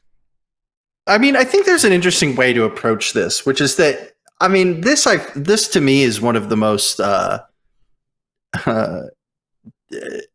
I find this even harder to buy than some of the other parts, and the reason is that it's not just that he's saying that like there's nothing wrong with fraud, with theft, with murder if there is no natural law. He's saying there is no such thing as fraud, theft, murder, right? So let's just say that we plucked the natural law out from the universe. Like, let's grant him that it's the case, that it exists in our world, and we create a simulation, right, on our massive supercomputer, and we just pluck the natural law out of it, right? Well, when somebody believes that they own a thing and another person comes up and takes it from them, and it's like, oh, he stole that from me, he's a thief. What is the person going to say? No, stealing doesn't exist in this world because there's no natural law. So you have to call it Q stealing or stealing prime, or, you know, I mean, what's the, it seems kind of silly to me, honestly, to say like, oh, if there's no natural law, there can be no such thing as fraud in action. If he just said there can be no such thing as fraud in the sense that fraud is fraud because it's bad, then okay, maybe he's right. Maybe there is no such thing as fraud if what it is for it to be fraud is that it's intrinsically bad. Maybe he could be right there. But he's specifically saying the action of fraud cannot be without natural law. The action of murder cannot be with or without natural law. To me, I find that a bit of a strange claim, honestly. Well said. Totally putting aside the fact that we have no evidence for natural law at this point. Sorry. Well, yeah, no, I'm just trying to find another way to say it. Like, okay, let's just ask a question for the moment, kind of like what you just did. I'm just saying it in a different way. Let's just say that this is how the world actually is, that there is no such thing as natural principle, natural justice, natural honesty. Like, those aren't rules of reality. Let's just pretend, let's just thought experiment. So now here we are. Let's just say that that's how it's always been. And here we are. And is there anything in reality that would prevent you from going to your neighbor's house right now and harming them or stealing their stuff? No, there isn't. Okay, well, that's a novel testable prediction that we could, use to confirm our model that there's nothing in morality or nothing in reality that provides us a moral quality, making these rules natural, which is what he means by natural. It means that when he says natural something, he's referencing reality with his science. So that's what I'm trying to do here. So if we think about how reality is, reality doesn't judge us when we take these actions that we consider, that we agree. Let's just remind the audience, because this is uncomfortable, I know, to think about. When we agree, when we take these actions that we agree are immoral. The challenge is in going from, well, there's other frameworks that we can use to judge human interaction. And the thought experiment is just like, okay, well, let's just say for a moment that like this stuff isn't true, and it's always just been us animals out here in reality doing the best we can to survive. The lion eats the gazelle, and eventually humans got to the point where they could conceptualize and they could think about things like consent and think about things like property and develop systems for trade and coexistence. And we discover that, if we abide by these systems of trade and these concepts that we are advanced enough to think about, called consent, that we can be more successful and live longer, more peaceful, more fulfilling, more happy lives where we feel better about everything. Well, maybe that's just how it is. And if we just kind of retroactively apply that worldview, it sort of all clicks into place. Like, nothing stops me from going and doing something evil right now except the concepts I have in my head that I care about. I want safety and security for me and my family and the people that I care about, and I want other people to have that too. And so I find good people that want to reciprocate those concepts that we have in our head. I want to associate with people that care about consent and that want to respect mine and have their consent respected. And I want to find people that care about property and want to respect my property and demand that I respect their property in return. And maybe that's how it's always worked. And everything else has been sort of the superstition that leave people vulnerable to being controlled by grifters and power mongers and governments and priests and stuff like that. This is uncomfortable as hell to talk about. Like, I know, because I was there and still am here. And this is not pleasant. So I commiserate on that. But just saying, well, if it's not a natural principle, then there's no such thing as theft. Come on, Spooner. Like, what is theft? It's the non-consensual taking of property. Okay, we have those words. We have even if consent is not a natural moral principle, we can still define consent. It's one's agreement for something to happen. And even if property isn't a natural principle woven into reality, it's a concept that we've made up to reduce conflict, we can still have that concept. A property is something that one has the highest claim to exclude others from the use of. Okay, so now we have consent, and now we have property concepts, and now we can reciprocate those. And if somebody doesn't reciprocate those and takes property against consent, we can label that theft. And if a person wants to associate with us, not on the higher level of consent and property, they want to associate with us on the level of the lion or the tiger by taking our stuff and ignoring consent and ignoring property, well, maybe we just deal with them down there on the state of nature level that they want to exist at and forcibly stop them, because they apparently never left the realm of the lions and the tigers and the bears. That's where they want to be. So be it. You don't want to live up here with us humans that know how to think and work together for success? You want to just go rob people and hurt people? Well, we'll just treat you like the other animals that still live in that realm. Tell me if I'm Patrick, going too long, Christian. you could make a science out of that. Oh, no. You should make... Yeah.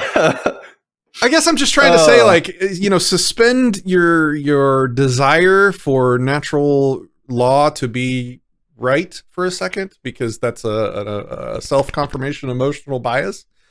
And just imagine, like, okay, well, what if it's always been the case that this wasn't true?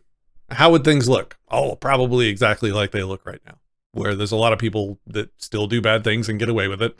And a lot of power mongers and grifters trying to fool people into thinking that their morality is the correct objective one. Oh yeah, we've definitely had that for thousands and thousands of years. Like, it would look exactly like it looks now. Like, if morality was objective, it would probably look nothing like it looks now. Let's examine that for a moment.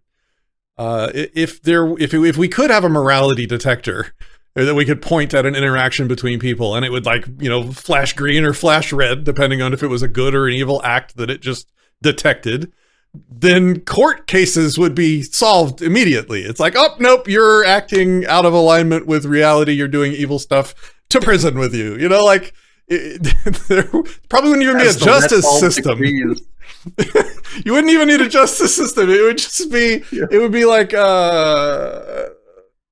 what's that show where the cops are like airport judges?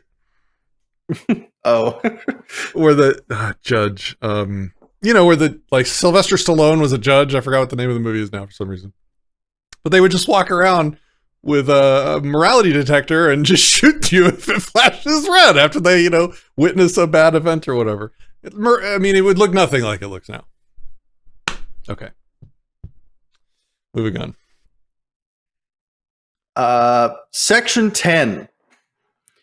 If there be in nature such a principle as justice, such a principle as honesty, such principles as we describe by the words mine and thine, such principles as men's natural rights of person and property, then we have an immutable and universal law, a law that we can learn as we learn any other science, a law that is paramount to and excludes everything that conflicts with it, a law that tells us what is just and what is unjust, what is honest and what is dishonest, what things are mine and what things are thine, what are my rights of person and property, and what are your rights of person and property, and where is the boundary between each and all of my rights of person and property. And I just want to interrupt. I just want to interrupt to say it's hilarious that we just talked about a morality detector flashing between red or green, boop, boop, boop, and then he described it exactly as that, except it doesn't exist. Like, there is no morality detector that clearly delineates exactly what it's funny that we described it that way, and then he just went on to describe it that way. It's like we can learn it as any other science. It tells us what is just and unjust, green or red. Like, yes, if it existed, that's how it would work. Now substantiate that it exists. Go ahead. Sorry. And this law is the paramount law, and the same law over all the world at all times and for all peoples. So the Aztecs had this exact same law. That's very important to keep in mind here. And will be the same paramount and only law at all times for all peoples, so long as man shall live upon the earth. So the Martians are exempted. The moon is a harsh mistress for a reason. Okay. Yeah. I'm sorry. I'll keep the sidebar commentary to the minimum. I just couldn't help with that one. But if, on the other hand, there be in nature no such principle as justice, no such principle as honesty, no such principle as men's natural rights of person and property, then all such words as justice and injustice, honesty and dishonesty, all such words as mine and thine, all words that signify that one thing is one man's property and that another thing is another man's property, all words that are used to describe men's natural rights of person or property, all such words as are used to describe injuries and crimes should be struck out of all human languages as having no meanings, and it should be declared at once and forever that the greatest force and the greatest of frauds, and the greatest frauds for the time being are the supreme and only laws for governing the relations of men with each other, and that from henceforth all persons and combinations of persons, those that call themselves governments as well as all others, are to be left free to practice upon each other all the force and all the fraud of which they are capable.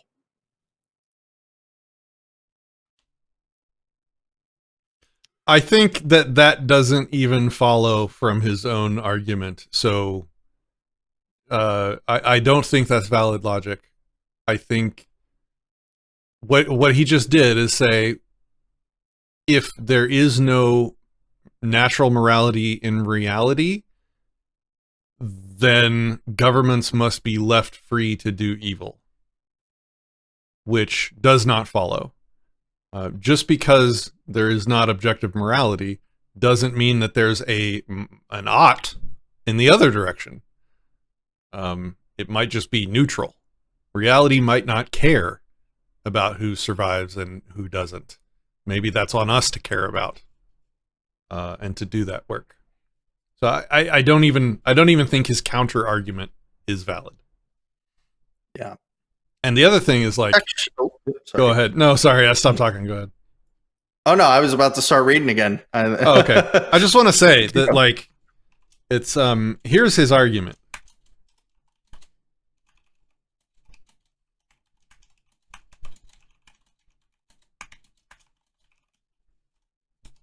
Unfortunately, that's where we're at.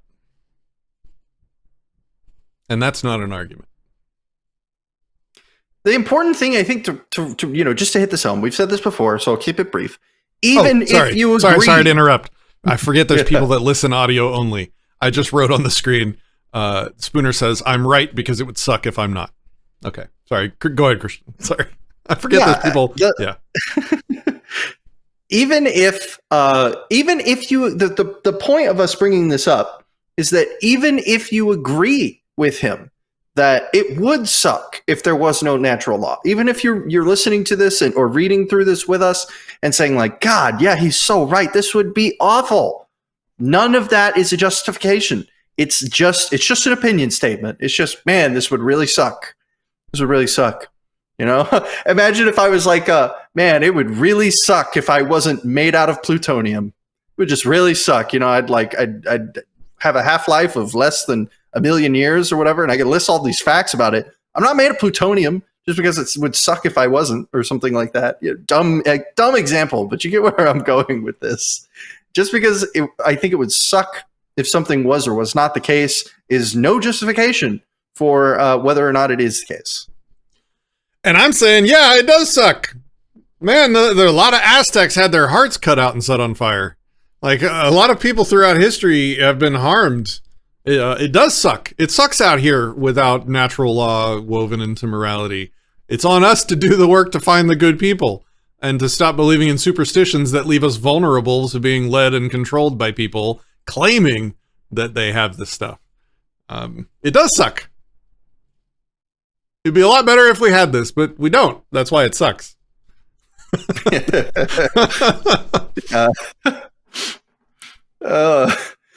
All right, section 11. These next few are a little shorter. If there be no such science as justice, there can be no science of government, and all the rapacity and violence by which, in all ages and nations, a few confederated villains have obtained the mastery over the rest of mankind, reduced them to poverty and slavery, and established what they call governments to keep them in subjugation. I messed up there. It's one sentence, man. The whole paragraph is one sentence. It seemed like an ending there, and then I went to keep reading. And established what they have called governments to keep them in subjugation, have been as legitimate examples of government as any that the world is ever to see. Section 12. If there be in nature such a principle as justice, it is necessary the only political principle there ever was or ever will be. All the other so-called political principles, which men are in the habit of inventing, are not principles at all. They are either the mere conceits of simpletons who imagine they have discovered something better than truth and justice and universal law, or they are the mere devices and pretenses, to which selfish and knavish men resort as means to get fame and power and money. Yeah, if it existed, that'd be true. Yeah. Section 13.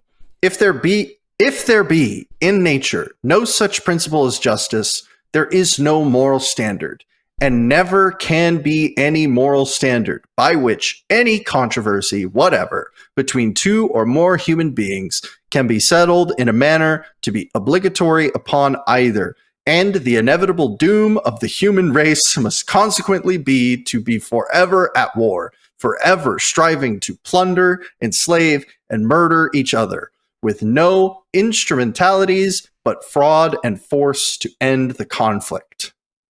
Section 14. If there be no such obligation as justice, my impulse is to say everything I've already said again in response to that last paragraph. Yeah, it might suck. In fact, it kind of does suck, and that's why there's so much suck in the world. And that's why we have to do the work of finding good people.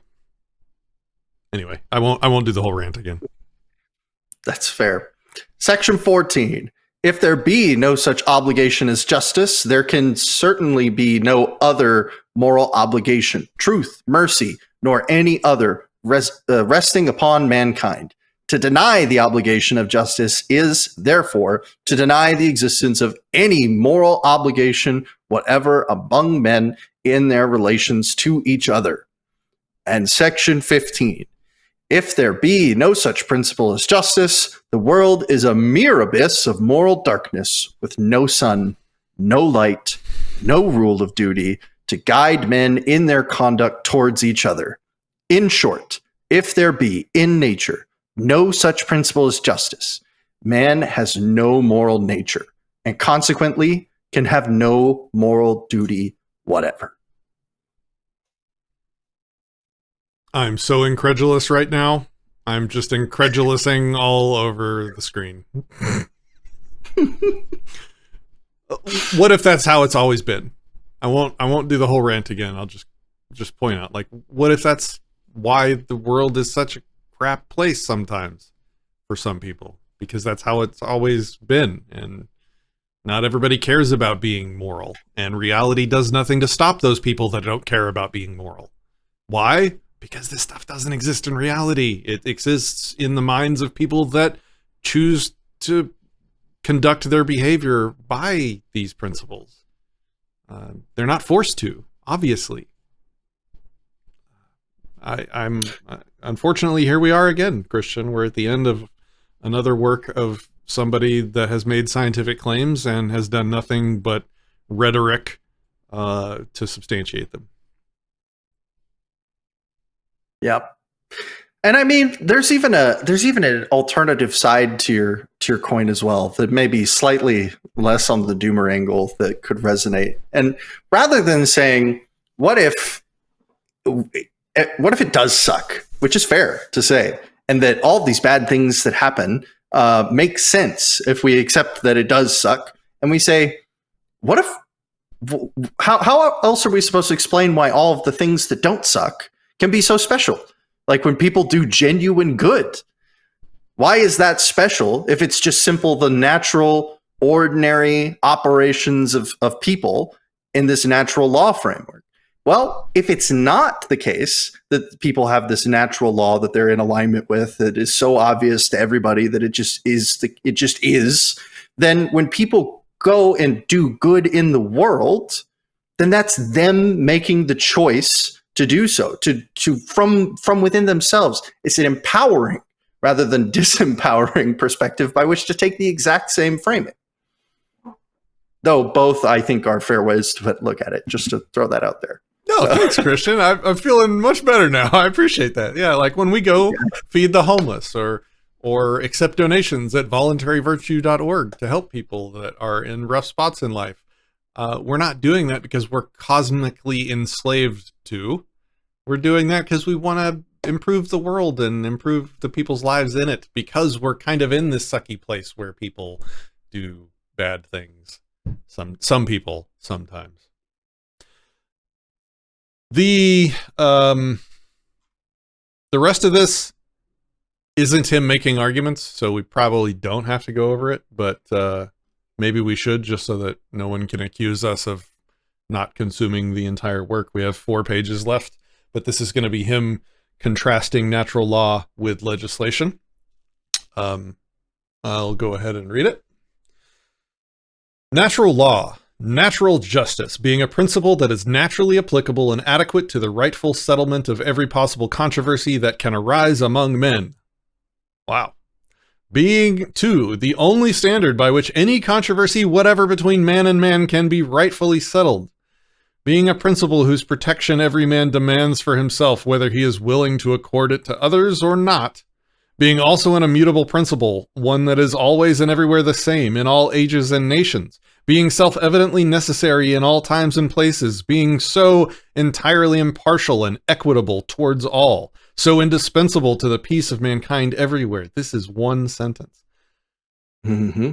So vital to the safety and welfare of every human being. Being, too, so easily learned, so generally known, and so easily maintained by such voluntary associations as all honest men can readily and rightfully form for that purpose. Being such a principle as this, these questions arise. These, why is this is, oh my God.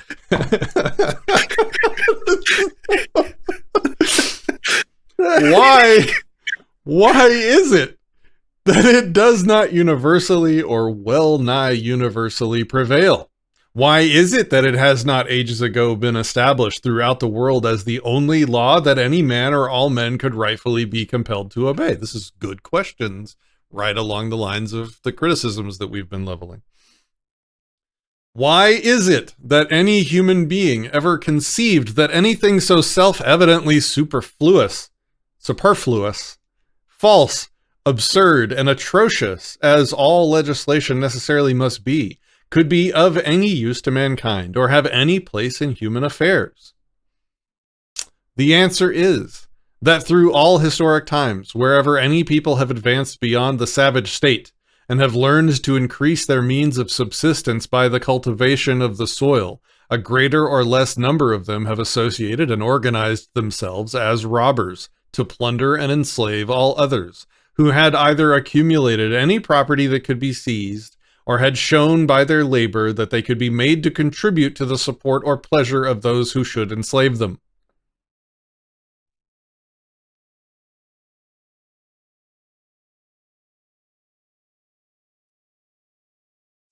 So he asks a question, why is it that that these natural laws, that these natural rights don't universally prevail? And then his answer is that because there's always bad guys. Interesting, and kind of feels like a non-responsive. Like, the question is, why are there these bad guys if these natural laws universally prevail? These bands of robbers, small in number at first, have increased their power by uniting with each other, inventing warlike weapons, disciplining themselves and perfecting their organizations as military forces, and dividing their plunder, including their captives among themselves, either in such proportions as have been previously agreed on, or in such as their leaders, always desirous to increase the number of their followers, should prescribe.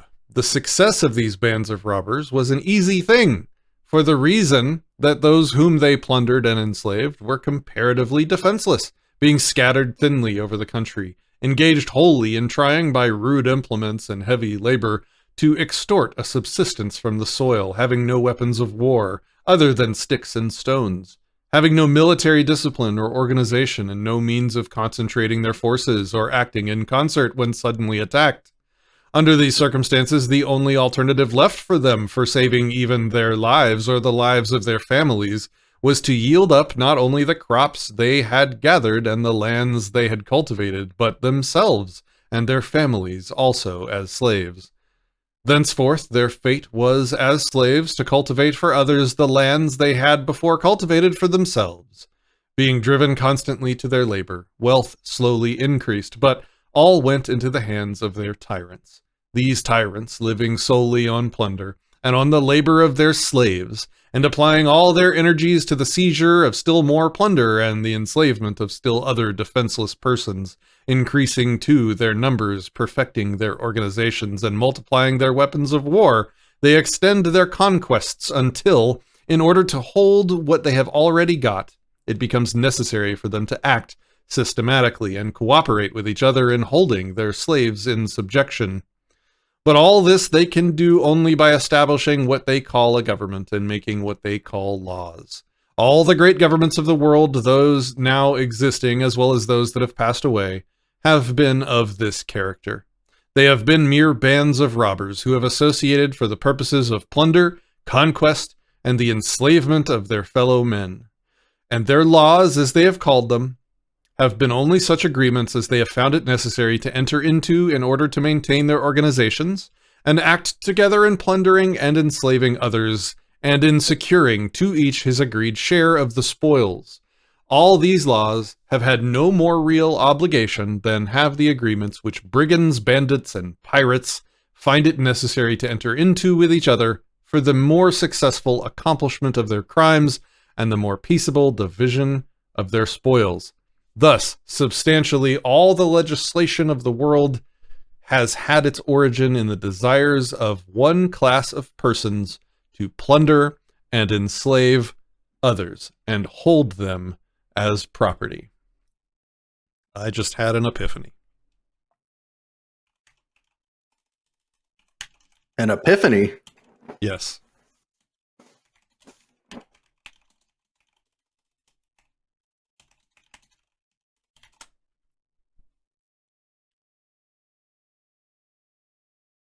I'm on pins and needles.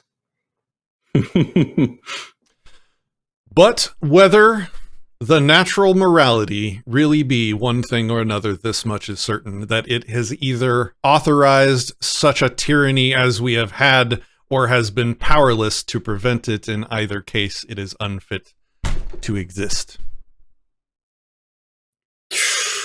Oh. I'm done. Yeah. That was the end of the stream. Talked about wanting to do that. Oh no! What did I do? Is like how no! I hit play on something. Okay, there we go. Yeah, that's you want to give the context for that for anybody who may be missing it. Those were Lysander Spooner's words about the Constitution. Be it one thing or another, the Constitution has either enabled the government such as we have had, or it was powerless to prevent it. No, Constitution, not government. Did I say Constitution?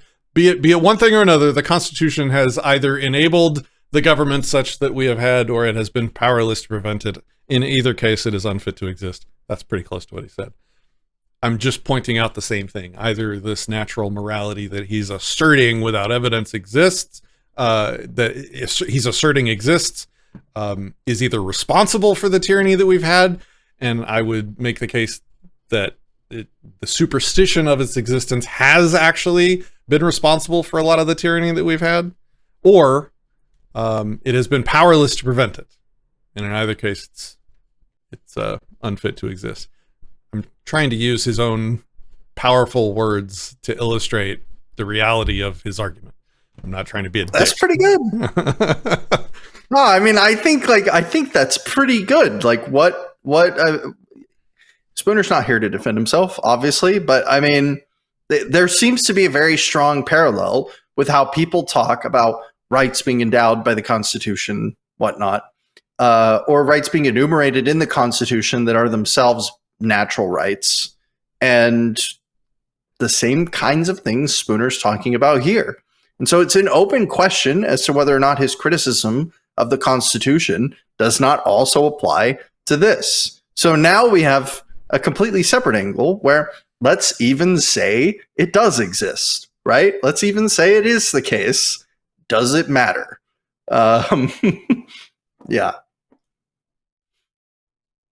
Yeah. I feel like that was the conclusion of the entire stream right there. Okay. Do you want to... We have 2 pages left. Do you want to go? Sure, I can pick up at section 3 on this. In process of time, the robber or slaveholding class... Oh, geez. There's a comma there that threw me off. In process of time, the robber or slaveholding class who had seized all the lands and held all the means of creating wealth began to discover that the easiest mode of managing their slaves and making them profitable was not for each slaveholder to hold his specified number of slaves, as he had done before, and as he would hold so many cattle, but to give them so much liberty as would throw upon themselves, the slaves, the responsibility of their own subsistence, and yet compel them to sell their labor to the landholding class, their former owners, for just what the latter might choose to give them. Of course, these liberated slaves, as some have erroneously called them, having no lands or other property, and no means of attaining an independent subsistence, had no alternative to save themselves from starvation, but to sell their labor to the landholders in exchange only for the coarsest necessaries of life, not always for so much even as that. These liberated slaves, as they were called, were now scarcely less slaves than they were before. Their means of subsistence were perhaps even more precarious than when they each had his own owner, who had an interest to preserve his life. They were liable at the caprice or interest of the landholders to be thrown out of home employment and the opportunity of even earning a subsistence by their labor. I have to clarify, I'm chuckling not because I think this is funny, but because it's like horribly, horrendously dark. Wow. Buzzkill Spooner over here. Yeah, I mean, he's right. Yeah. They were, therefore, in large numbers, driven to the necessity of begging, stealing, or starving, and became, of course, dangerous to the property and quiet of their late masters. The consequence was that these late owners found it necessary, for their own safety and the safety of their property, to organize themselves more perfectly as a government and make laws for keeping these dangerous people in subjugation. That is, laws fixing the prices at which they should be compelled to labor, and also prescribing fearful punishments, even death itself, for such thefts and trespasses as they were driven to commit, as their only means of saving themselves from starvation. These laws have continued in force for hundreds, and in some countries for thousands of years, and are in force today in greater or less severity in nearly all the countries on the globe. The purpose and effect of these laws have been to maintain in the hands of the robber or slaveholding class a monopoly of all lands and, as far as possible, of all other means of creating wealth, and thus to keep the great body of laborers in such a state of poverty and dependence as would compel them to sell their labor to their tyrants for the lowest prices at which life could be sustained. The result of all this is that the little wealth there is in the world is all in the hands of a few. That is, in the hands of the lawmaking, slaveholding class, who are now as much slaveholders in spirit as they ever were, but who accomplish their purposes by means of the laws they make for keeping the laborers in subjugation and dependence, instead of each one's owning his individual slave as so many chattels.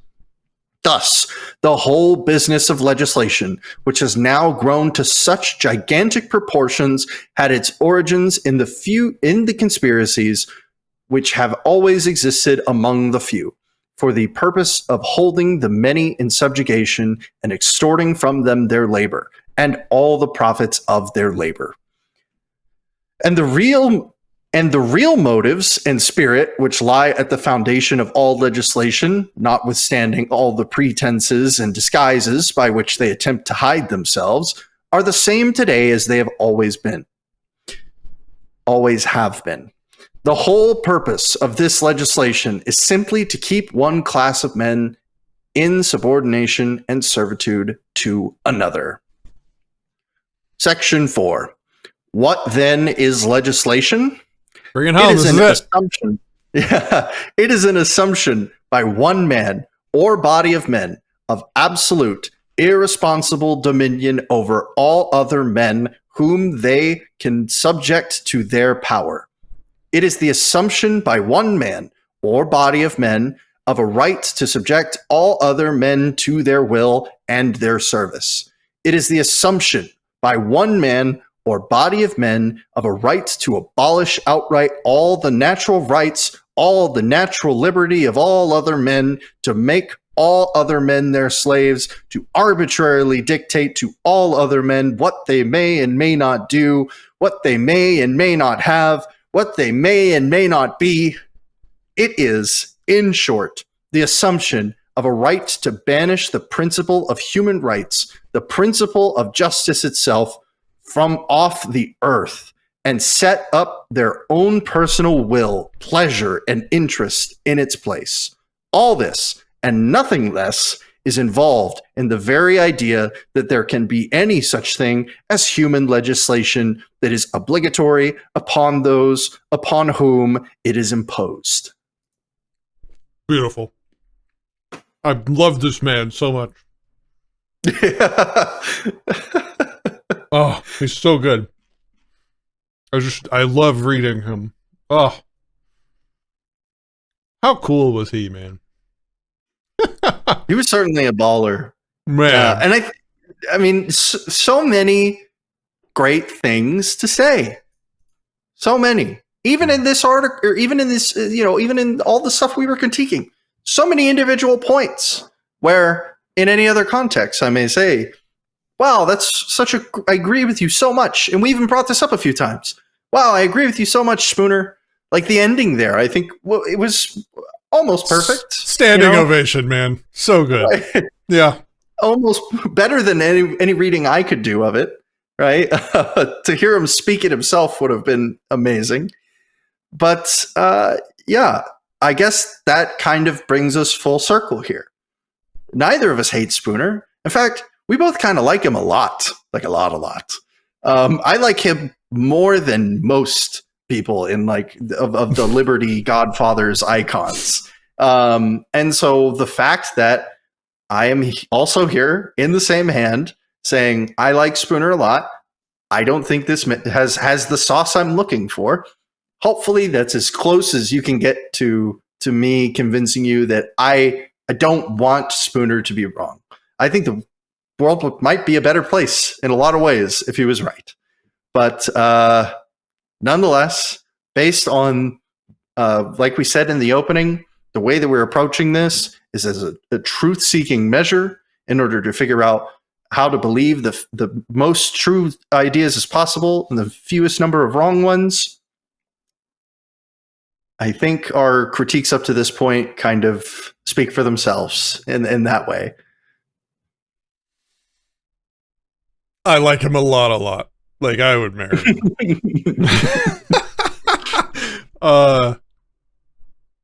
Yeah. I owe this man pretty much the entire current state of my life. So I am deeply indebted to his work. I consider critiquing someone's work a sign of respect. One of the greatest respects you can pay is to spend your time lending feedback and critique to someone else's worldviews. I don't do that for everyone. I only do that for prominent people or for people I care about that are close to me or that I love. Everybody else, whatever, you're outside of my orbits, you do you. I'll leave you alone. I don't care about what you think enough to critique. And that may be harsh, but I think that's normal as well. If I spend time taking in someone's work and listening to what their positions are and listening to what they think and believe about the world, that's showing them respect. And if I respond by showing the weak spots in what they think and believe, that's showing even more respect by helping them correct their perceptions towards truth. My friends especially value truth. And so when we show, like if one of my friends tells me I'm wrong or shows me how I'm wrong, I am eminently grateful. And that's the attitude that we need to cultivate. And that's the vein, the vibe, as you millennials say, with which this is presented. It's presented with love and with affection for Spooner and the people that appreciate his work. If you started out this stream by disagreeing and you made it to this point, I commend you. I suspect that most of the people, when we hit that first point where we disagreed with Spooner about an hour ago, closed this video. And if that wasn't you, man, I personally appreciate you, not because you gave me more view time. Clearly, I'm not doing this for clout. I guarantee you this video is going to lose more subscribers than anything I've done yet. I applaud you just for who you are, for sticking around and listening to people that you disagreed with. That we need more of that. And if you think we're wrong, and if you think we missed something, or if you think you have evidence for this stuff, I want to hear it. And I'm sure I'm speaking for Christian. He does too. If you have some evidence, contact us and let us know, and we will change our worldview and change our positions and probably start proclaiming to the world the evidence that you have of these positions. I know I would, and I know Christian would. There's a link to our Discord server in the description. You're welcome to hit us up, and I'll even bring you. We can have a private chat on voice. We can bring you on the show. Whatever it needs to happen. Okay, so those are my sort of last words. It's kind of what I said, either this natural morality be one thing or another. It's either enabled what we have or has been powerless to prevent it. Unfortunately, Spooner did not actually evince or substantiate his claims. It was a lot of appeals to, boy, howdy, that would suck if I wasn't right, which I'm sorry, that's insufficient. Yeah, that's my conclusion. So I'll leave it there. Christian, any last words? No, I think you pretty much wrapped it up pretty well. Suck or not suck, that is not the question that we were looking to have answered in this. So, unfortunately, but that's where we are. Hopefully, if nothing else, people enjoyed us going through it, combing through it, and maybe picked up a thing or two on how to go about analyzing these sorts of works, evaluating claims. Very good. All right. If you enjoyed this, if you got something out of it, whether you agree or not, consider supporting the show. We have bills that we want to pay. We need to hire editors and producers and things like that, but we can't do it without your help. And to the supporters that are watching right now, because supporters get secret links to the live streams that we're streaming right now, but only to supporters that appreciate seeing behind the scenes on how the sausage gets made, so to speak. Consider supporting the show. Join our Polynom server. You can get access to these streams and be in the chat right now. And yeah, we'll leave it there. Thanks for watching. Peace, love, and anarchy.